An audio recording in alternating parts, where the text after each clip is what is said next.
At 16:30 hours, a lone Ukrainian MiG-29 skimmed the treetops over Donetsk, screaming across the landscape at barely 150 meters above the ground. The aircraft wasn't flying so much as slicing through the air, a streak of metal and fuel and desperation.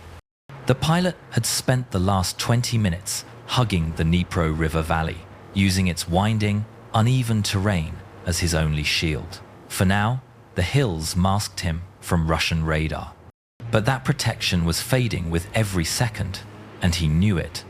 Ahead of him lay the Marivka Dam once, a quiet civilian crossing, now transformed into a high-volume logistics artery for Russian forces.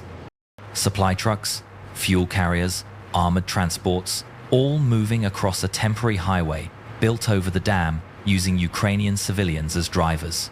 It was cynical, calculated, effective.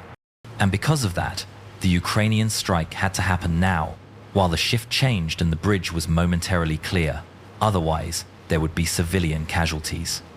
He had one window, and it was closing. What the pilot didn't know was that 3 different Russian radar systems already had him painted. The S-400's gravestone radar had locked him at 38 kilometers.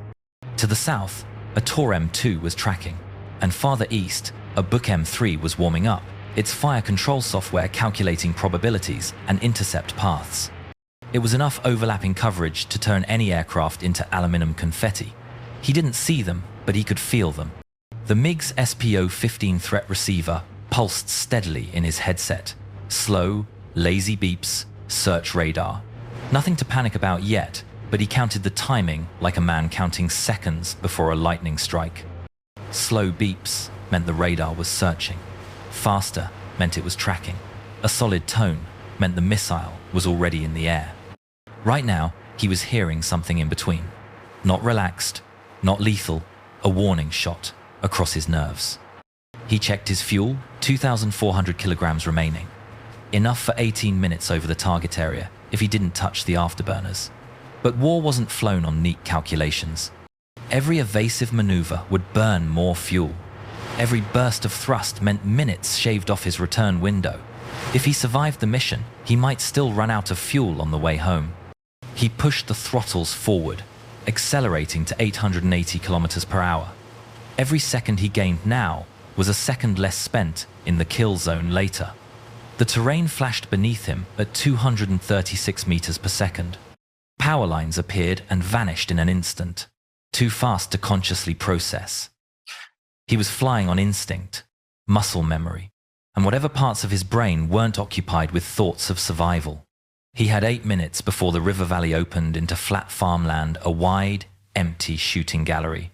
After that, he'd be fully exposed. Radar, missiles, everything. In the cockpit, his Hammer glide bomb performed its automated self-checks every 5 seconds. GPS strong, inertial nav stable, rocket motor armed, seeker cooling, everything ready for release.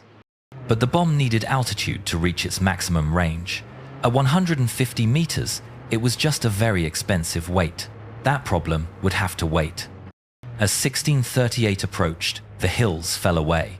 The terrain flattened. The protective valley ended abruptly, like someone had reached the edge of a map. And that was when the cockpit exploded in noise. The SPO-15 began howling. 6 separate emitters lit up at once. Search beams turned into trackers. Trackers turned into locks. The S-400 sharpened its beam instantly, focusing on him like a spotlight. He had gone from nearly invisible to center stage in half a second. He didn't need a readout to understand what was happening. His whole body tensed as a solid tone filled his headset. The kind of tone every pilot dreaded. A radar lock, a firing solution. The kind of tone that meant death was no longer theoretical. He had 8 seconds to break the lock or die. Without hesitation, he rolled the MiG onto its side and pulled hard 7Gs, turning his velocity vector perpendicular to the radar. It was a brutal, ugly maneuver, the kind instructors warned against, but Doppler radars hate lateral movement. If he wasn't moving toward or away from the radar, his speed relative to the radar dropped to 0. 0 Doppler shift, 0 target differentiation. For a moment, just barely, the S-400 lost him. But the maneuver cost him altitude and speed, bleeding away both like water through cupped hands. And the moment his blit vanished, every other radar operator in the region began searching frantically for him. They knew he was out there, and they knew he was close. The Tor M2 to the south lit up next only 8 kilometers away, close enough that, in different circumstances, he might have seen the launch vehicle with his naked eye. Tor missiles didn't have their own radar. They relied on the ground station's command guidance. No seeker to jam, no homing radar to spoof. If the Tor could see him, the missile could kill him. The only option was to break the radar lock entirely. He dove instantly, dropping from 150 meters to barely 50. Forest rushed up to meet him. Branches blurred. Leaves became indistinguishable streaks of green. His left hand slammed the chaff release twice. Clouds of metallic fibers burst behind the aircraft. Fibers cut precisely to disrupt different radar wavelengths. First for the S-400's X-band, then for the Tor's K-band. The sky behind him turned into a storm of false returns. But he knew that alone wouldn't save him. He flipped the switch for his ECM pod. The jamming system came alive with a soft, almost polite hum, an unassuming sound for a machine designed to lie electronically on an industrial scale. It executed range-gate pull-off, creating ghost echoes, false targets, misleading data. On the Tor operator's screen, his MiG seemed to drift upward and away even as he leveled off inches above the Earth. The Tor chased a phantom. The real MiG vanished once more. But at 50 meters elevation, he was flying on borrowed time. One misjudged hill, one unseen power line, one gust of wind, and he'd become a crater. The release point was now 8 kilometers ahead. Time was slipping like sand through clenched fists. And then, in a decision that would have gotten him failed out of flight school but might save his life here, he chose chaos.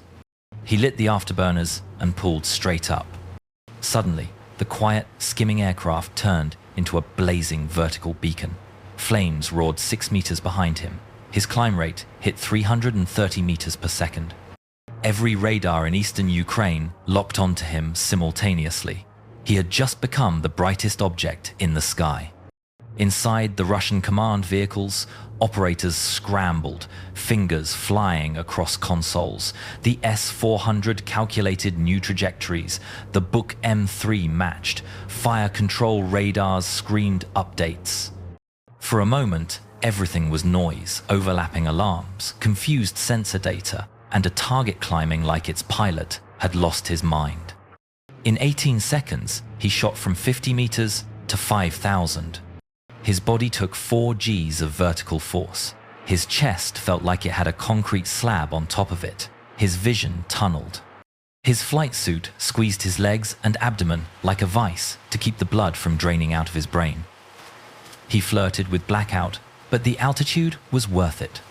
At the top of the climb, he rolled into a barrel roll, corkscrewing upward in a maneuver that no sane combat computer could predict. And chaotic flight meant chaotic tracking. The firing solutions flickered, recalculated, flickered again. The Buk locked him. The S-400 locked him.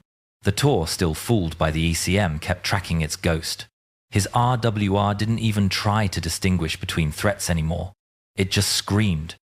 And that was when he inverted the aircraft at 5,000 meters and pointed the nose straight back at the Earth. This was it. The perfect release point. 2 seconds of stability. He pressed the pickle. The hammer bomb detached with a thud he felt more than heard. The MiG jerked upward, suddenly lighter, free, nimble, alive. And immediately he rolled inverted again, pulling the aircraft into a 9.5 G dive. The airframe groaned. Something near the left-wing root made a sound that wasn't quite a crack. He ignored it. He wasn't here to preserve the aircraft. He was here to survive the minute. He plunged downward faster than the missiles could adjust, breaking through the sound barrier. Shockwaves rippled along his wings. The S-400 missiles kept climbing, expecting him to level out. But the MiG dropped below their minimum tracking angle vanishing into terrain shadow. The missiles arced upward, confused, then self-destructed thousands of meters above him. The hammer bomb, meanwhile, ignited its rocket motor and climbed upward, away from him, as if the two weapons had divorced in mid-air. The MiG leveled off at 100 meters and raced back into the clutter of terrain. Behind him, the Buk locked onto the climbing bomb and fired, wasting $1 million interceptor on a weapon that couldn't dodge and didn't care. The bomb reached 8,200 meters before tipping into its terminal dive. Its infrared seeker activated, cooling to 40 degrees Celsius. It saw the dam instantly. A bright white line of sun-soaked concrete against cold water. A perfect target. It corrected its trajectory by 2.1 degrees and committed. 8 kilometers away, a Ukrainian drone operator zoomed in, recording everything. The dam below looked peaceful, unaware of what raced toward it at 340 meters per second. 7 seconds. 6. 5. The operator steadied the camera. 3. 2. 1. The hammer struck the concrete with the force of a car slamming into a wall at 2,000 miles per hour. The fuse detonated less than a millisecond later. A shockwave of 300,000 pounds per square inches ripped through the structure. Concrete didn't crack, it vaporized. The far side blew outward violently, a reverse explosion. Within a minute, erosion turned a breach into a canyon. A major Russian supply artery collapsed in less time than a TV commercial break. Behind the hills, the MiG-29 fled west, fuel dwindling but alive. For now.